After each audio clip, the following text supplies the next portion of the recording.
these are some tips and reminders you may need to take note of. This American Dream segment is brought to you by Aquino & Lowe Law Firm, answering your immigration questions. All right, Attorney Allison Aquino, hello and welcome to Kababayan today. Good afternoon, Janelle. You're on point. People are, October, Halloween, and after that Thanksgiving holidays, people are thinking of traveling. And so this is a timely occasion for you to discuss with us what we need to know. Exactly. And a lot of people, our fellow Kababayans, it's been a long time since they've had the opportunity to travel and see families. So this is the perfect time that people do need to move forward with plans if they do plan to travel during the holidays. Okay, just to get this out of the way, U.S. citizens and those naturalized and those that are green card holders, permanent residents, no problem.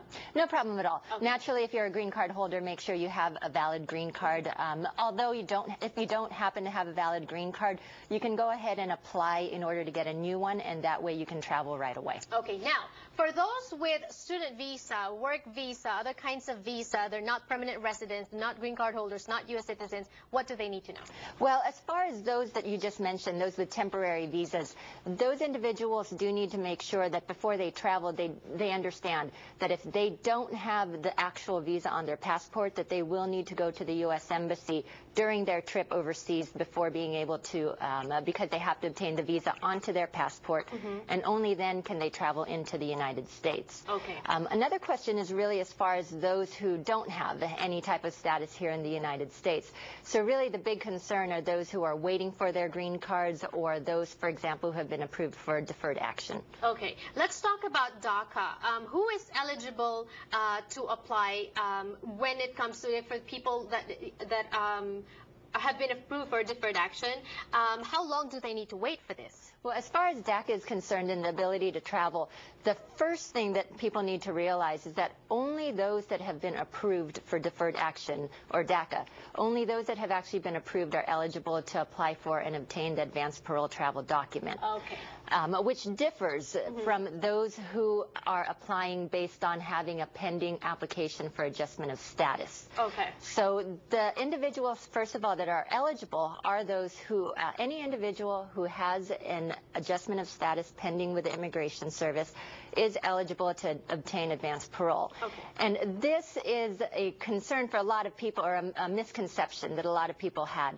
Up until about a year ago, everyone kind of knew that you cannot travel until you actually obtain your green card. Okay. And so people do need to realize and not live in fear, because unfortunately a lot of people live in fear rather than the actual law. Right. And the law has changed since last year that if you are an applicant for adjustment of status, you no longer have to wait for your green card. You can go ahead and apply for advanced parole in order to travel overseas and see family and do things of that nature. What are the requirements for application?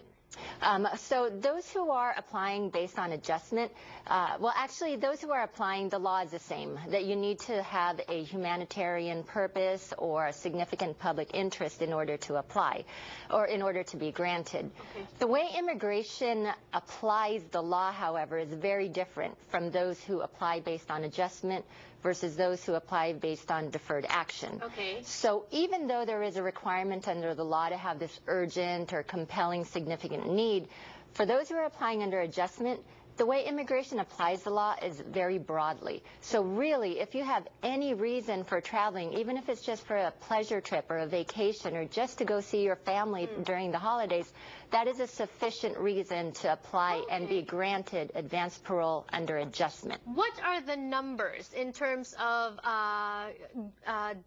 advanced parole being granted, like statistics? Do we have any? Well, for those who are applying for adjustment, pretty much as long as you have an application, you'll be granted. Oh, wow. Okay. Those applying under deferred action, however, as I indicated, the law is the same, but immigration applies it strictly under those for deferred action.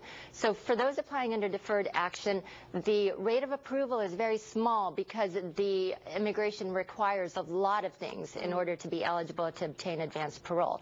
So in that situation under DACA, you really have to be able to document and prove that you have a compelling urgent humanitarian need, or you're traveling for education or for employment. Okay, so how long does it normally take to apply?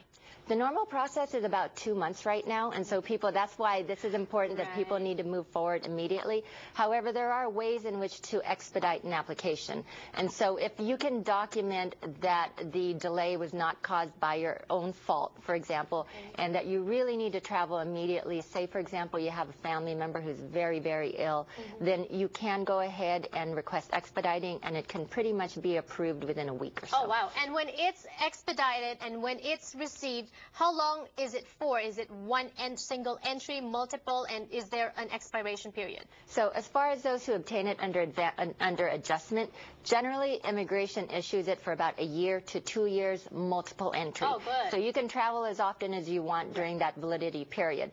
For those applying under DACA, however, again, very restricted. So the time period that it's valid is only the time period that you specifically indicate that you're going to travel. So you do need to make sure to plan ahead, make sure you have your precise dates, because it will only be valid for that short duration of time. Wow, very complicated. But thank you so much for trying your best to explain that to us in a way that we can understand. If you want more information regarding your personal case, it's a case-by-case basis, of course, that's the consultation number on the screen. Call them now if you're watching in Southern California, or even if you're watching us in Hawaii. That's the number to call, toll-free number.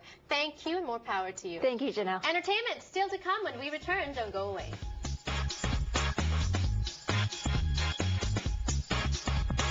Do you have a legal problem but don't know where to turn? Asian Americans Advancing Justice